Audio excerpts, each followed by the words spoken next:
ગઈ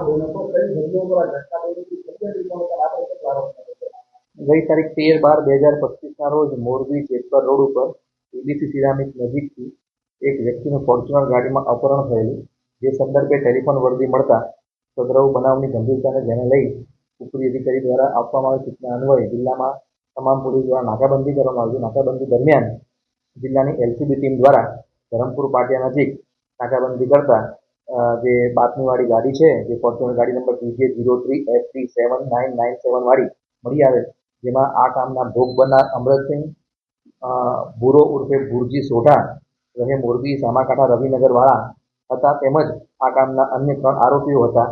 જે 3 આરોપીઓ તથા ભોગ બનનારને મોરબી તાલુકા પોસ્ટે લાવી પૂછપરછ કરતા આ કામના ભોગ બનનાર નાઓએ પોતાની ધોરણસરની ફરિયાદ જાહેર કરેલ હતી કે આ કામના 1 થી 3 આરોપી નાઓ ભોગ બનનારના ભાઈ પાસે પૈસા માંગતા હોય, જે સંદર્ભે આ કામના આરોપીઓ 1 થી 3 નાઓએ ભોગ બનનારને અપહરણ કરી માર મારી અલગ અલગ જગ્યાએ લઈ ગયેલા દરમિયાન નાકાબંધીમાં પકડાઈ ગયેલા હતા.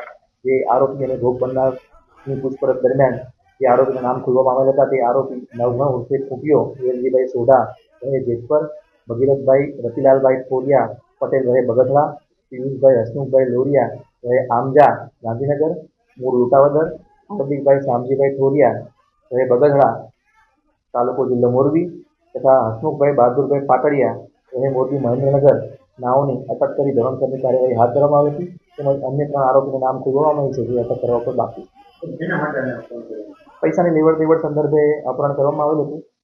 જે આ ભોગ બનનાર છે એમના ભાઈ અગાઉ શોપની પેઢી ચલાવતા હતા, એમાં ઇલીગલ જે નાણાંની લેવડ દેવડ થયેલ હતી તે સંદર્ભેની ઉઘરાણી માટે ભોગ બનનારના ભાઈ સાથે આ લોકોને લાંબા સમયથી માથાકૂટ ચાલતી હતી. તે સંદર્ભે ભોગ બનનારનું અપહરણ કરી અને તેમને અલગ અલગ જગ્યાએ લઈ જઈને માર મારવામાં આવેલો હતો. એ રકમ તપાસમાં આવી ખુલવામાં આવતા.